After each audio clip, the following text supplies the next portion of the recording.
السلام عليكم ورحمة الله وبركاته. بطل وبطلة سنة 5 الجامدين، يلا بينا على مراجعة على الوحدة الأولى وعلى الجرامر اللي جالنا فيها عن المضارع البسيط وظروف التكرار.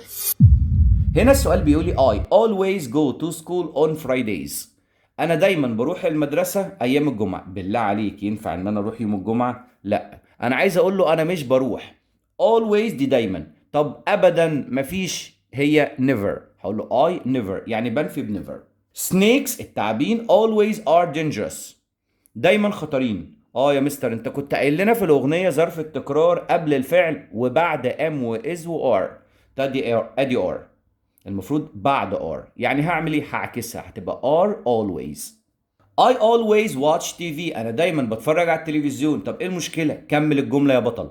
I watch it only on Fridays، انا بتفرج عليه فقط ايام الجمعه، بس كده. يعني انا في معظم الاوقات ما بتفرجش عليه. ممكن اقول له I rarely.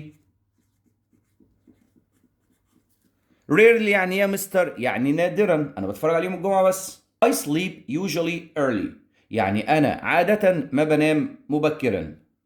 طب ايه المشكله يا مستر؟ عادي ما ينام مبكرا، ايه المشكله؟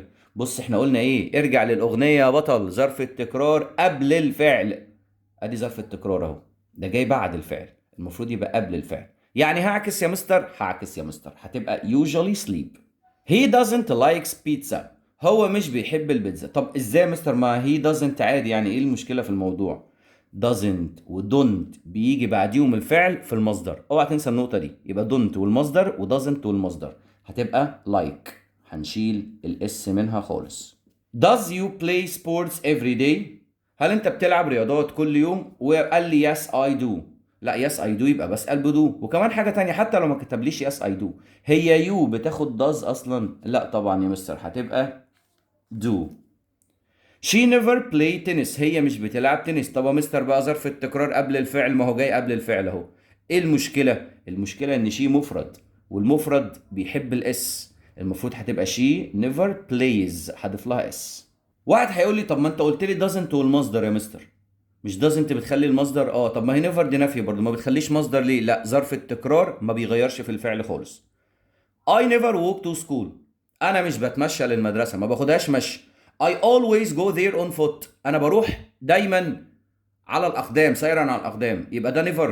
لا طبعا، مش بقى، ده انا هقول انا دايما باخدها مشي. يبقى walk هي on foot، walk بيمشي، يبقى هقول له always، عشان هو اصلا بيقول لي انا دايما بروح سيرا على الاقدام. فما ينفعش يقول لي I never walk to school، انا ما بروحش مشي المدرسه، لا ده انا دايما كده بروح مشي المدرسه. هنا بقى كده كام سؤال كده حلوين متنوعين برضو. امجد سبيس فوتبول ان ذا مورنينج، بيلعب كرة قدم في الصباح. طيب ماشي يا مستر، المفروض ظرف التكرار قبل الفعل، ادي ظرف التكرار جاي قبل الفعل، ادي ظرف التكرار جاي قبل الفعل، ودي طبعا سوري، ودي طبعا ظرف التكرار جاي بعد الفعل، لا مش تبعنا كده، هنستبعدها. ودي ظرف التكرار جاي بعد الفعل، مش هناخدها. طيب اختار مين فيهم؟ بص على الفاعل، الفاعل امجد مفرد، هتبقى always plays لان المفرد بيحب الاس، دي ما فيهاش اس. She space goes to the gym، هي بتروح الجيم. She exercises there every day، هي بتتدرب هناك كل يوم. بيقول لك بص every day، كل يوم، يعني هي بتروح على طول باستمرار الموضوع ده. يبقى never اقول له لا، لا طبعا. sometimes احيانا، لا ده بيقول لي every day. rarely نادرا، لا ده بيقول لي every day. يبقى always يعني دائما.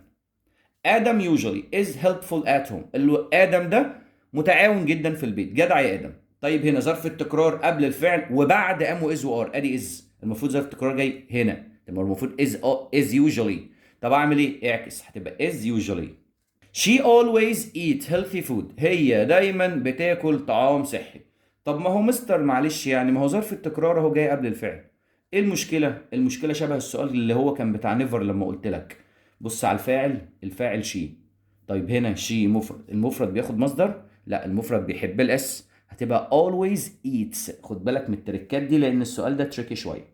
علي don't like math، علي ما بيحبش الماث. علي مفرد، المفرد بياخد دونت ولا دازنت؟ بيحب اي حاجه فيها اس، هي دونت فيها اس؟ لا، امال مين اللي فيها اس؟ دازنت، حنفي بدازنت. وبكده يا بطل ويا بطله احنا عملنا مراجعه جامده جدا على الوحده الاولى، وان شاء الله انتظرونا في مراجعات كتيره جدا على الوحده الثانيه. شكرا جدا ليكم.